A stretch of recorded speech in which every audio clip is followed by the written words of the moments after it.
여러분 안녕하십니까? 원리로 푸는 영어 상하의 저자, 원리로 푸는 영작의 저자 강쌤입니다. 오늘은 우리가 투부정사의 명사적인 용법 끝났고 형용사적인 용법 끝났고 부사적인 용법에 들어가서 이제 부사적인 용법은 눈치가 있어야 한다고 그랬죠? 그걸 지금 이제 시간에 들어갔습니다. 자, 이 문장 보세요. 전체 문장의 주어는 동사. 그래서 이걸 견해가 갈립니다. 수동으로 보는 견해도 있고요. 이거를 형용사로 봐서 이형식으로 보는 견해도 있습니다. 둘 다 일리가 있습니다. 어쨌거나 여기서 이 투부정사가 부사적인 용법으로서 이거를 시간으로 해석할 수 있습니다. 나는 그의 편지를 받았을 때 기뻤다. 말되죠. 그런데 이렇게는 안 되나요? 그의 편지를 바꿔서 받았기 때문에 이유 원인으로. 그것도 되죠. 그럼 왜 한 구가 두 가지로 되느냐? 그것은 그러니까 이게 바로 이겁니다. 눈치가 있어야 하는 외에 전후관계도 고려를 해야 합니다. 여기서 이 문장의 해석은 둘 다 맞습니다. 받았을 때 기뻤다. 받아서 기쁘다. 그럼 어느 게 맞느냐는 이 문장만 가지고 판단이 안 되고 전후에 앞뒤에 다른 문장이 있어서 그걸 전체적으로 고려해 봐야 합니다. 그래서 요령 33번은 부사구로 해석할 때는 눈치 외에 전후관계도 고려해야 한다. 이런 뜻입니다. 예.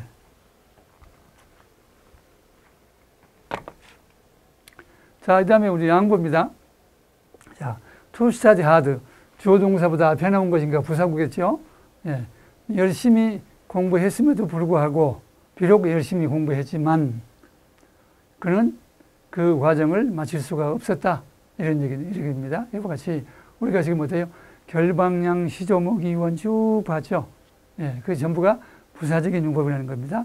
자, 우리 이제 부정사가 끝났으니까, 다 끝난 건 아니지만, 대강 중요한 명사적, 형용사적, 부사적은 끝났으니까 우리 이제 복습을 해봅시다. 자, 우선 부정사라고 부르는 이유는요. 우리가 봤듯이 이 투 플러스 동사 원형이 경우가 다 다릅니다. 자, 예문을 보세요. 우리 아시다시피 투런 잉글리시 여기서 어때요? 여기서 33번에서는 주어로 쓰였습니다. 35에서는 보어로 쓰였습니다. 39에서는 목적으로 쓰였습니다. 똑같은 부정사군데. 그렇죠? 또 42번 문장에서는 저게 목적으로 오형식 문장의 목적어죠. 45에서는 어때요? 저기 전치사의 목적으로 쓰였죠. 60번에서는 형용사적인 용법으로 쓰였죠. 그 다음에 65번에서는 어때요? 부사적인 용법 가운데서도 목적으로 쓰였죠. 여기서 어때요? 목적으로 쓰였죠. 이와 같이 부정사라고 하는 것은 자리가 정해지지 않았어요. 그래서 부정사라고 얘기합니다.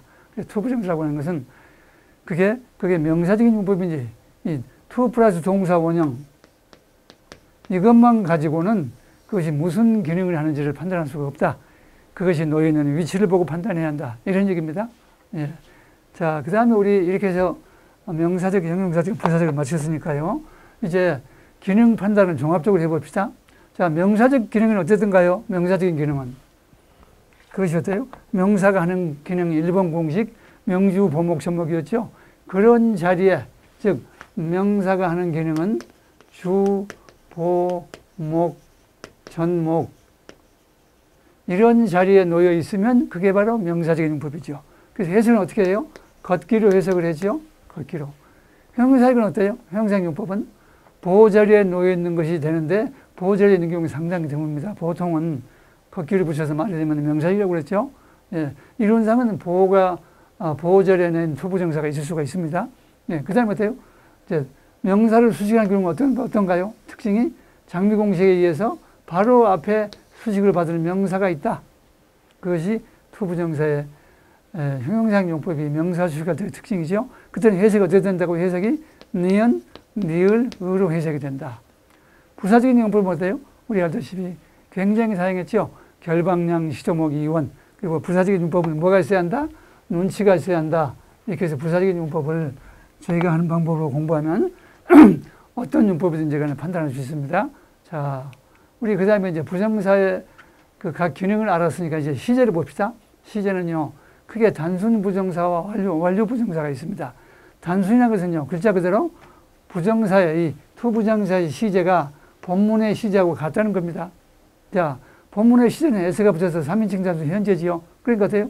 이 비도 시제가 현재입니다. 그래서 뭐라고 해석할까요? 그는 행복한 것처럼 보인다. 보인다. 행복한 것처럼 보인다. 2번은 이게 본문이 과거입니다. 따라서 이것도 과거가 돼야 합니다. 왜? 단순 부정사는 본문의 시제하고 같으니까. 그래서 그런 행복했던 과거죠. 했던 것처럼 보였다. 보였다가 이게 과거니까 이것도 과거를 해석해 주는 겁니다. 그러니 행복했던 것처럼 보였다. 예. 이것은 단순 부정사는 본문의 시제와 같다. 이런 얘기입니다. 그런데 완료부정사가 문제입니다. 완료부정사라고 하는 것은 have 플러스 과거분사형입니다. 우리 아시다시피 완료라는 게 뭐예요? 완료라는 게 have 플러스 pp 아닙니까? 그 뜻이 뭐예요? 경계, 완결, 경험, 예, 계속, 완료, 결과 이런 게 있죠. 경계, 완결이 있죠. 그런데 참 주의할 게 있습니다. 주의 9번이죠. 이 부정사에서 말하는 완료 부정사라고 하는 것은요.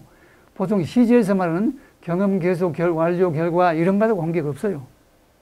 전혀 관계 없어요. 예, 용어에 혼동하지 말아야 합니다. 즉 완료행에서 경험, 계속, 완료, 결과라는 것은 시제를 말할 때 완료 시제에서 그런 것이고 우리 지금 완료 부정사에서의 완료는 이름만 같을 뿐이지 그거하고는 전혀 관계가 없어요. 그럼 왜 완료라고 하느냐? 형식이 생긴 것이 어때요? have 플러스 pp 아닙니까? 생긴 것이 그렇다는 것입니다. 그럼 언제 쓰느냐? 본문의 시제보다 한 동자가 앞설 때, 예전일 때 쓰는 겁니다. 그러니까 이 문제가 어때요? have been이 완료인데 본문의 시제가 현재이기 때문에 본문의 시제보다 더 이전 시제니까 이것이 뭐겠어요? 과거가 되는 것이지요. 과거가. 그래서 그는 과거자니까 그는 행복했던 것처럼 보인다. 보인다. 이게 현재죠. 그러나 이것은 어때요? 번자되고 과거가 됐죠. 그러니 행복했던 것처럼 보인다. 여기는 어때요? 본문이 과거인데 여기는 완료죠. 본문의 시제보다 한 동자가 앞선다고 그랬죠. 그러니까 어때요? 과거의 앞이니까 과거 완료가 되겠죠. 그래서 그런 행복했었던 것처럼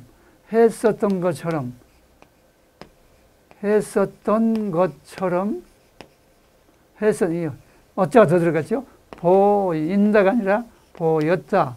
보였다가 된 거고 했던 것이 아니라 했었던 것.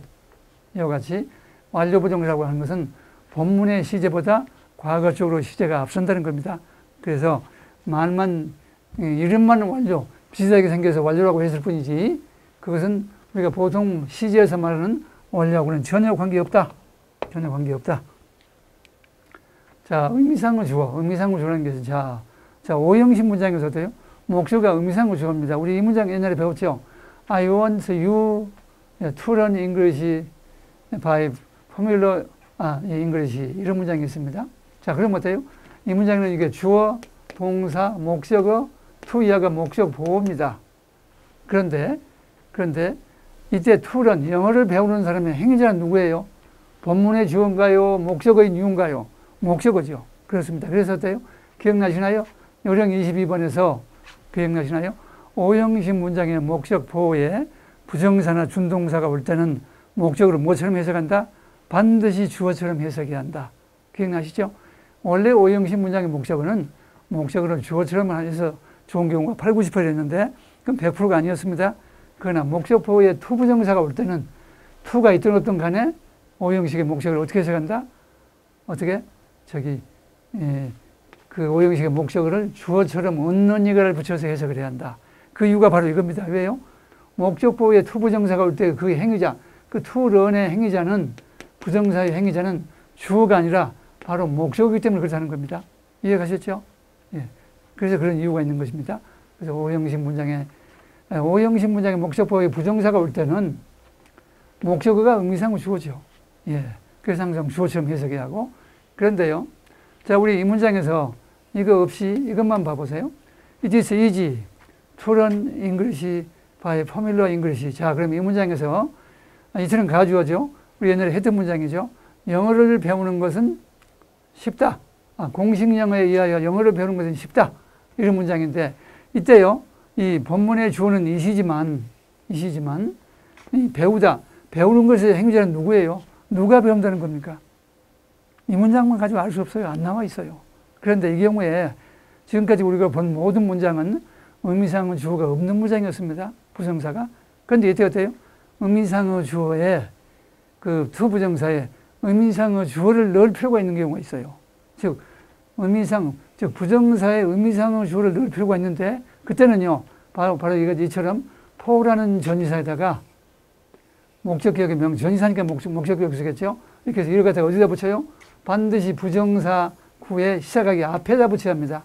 앞에다가 이와 같이 앞에다 붙여야 합니다.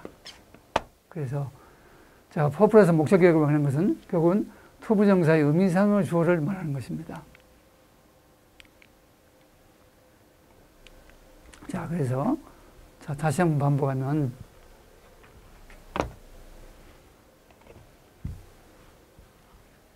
자, 의미상의 주어라고 하는 것은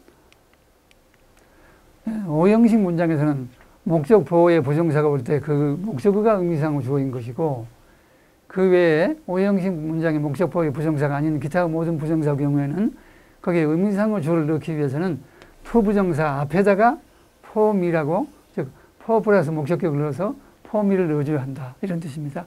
다음 시간에는 이것들을 좀 더 자세히 보도록 하죠. 수고하셨습니다.